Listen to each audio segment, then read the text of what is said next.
ser el padre, supongo que sí.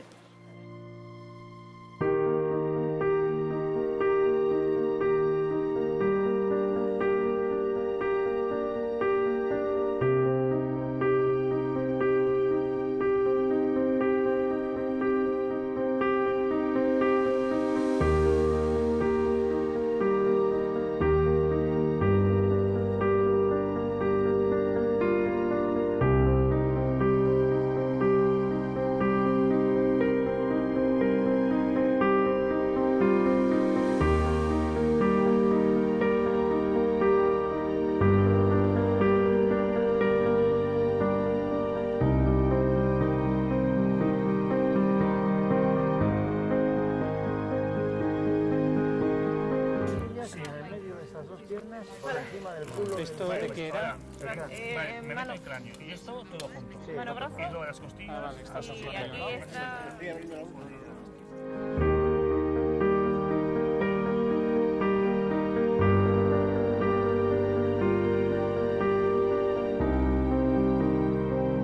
¿Veis? Se sueltan los huesos largos y luego quedan los pies sueltos. Entre los pies es más fácil levantarlos y esconderlos.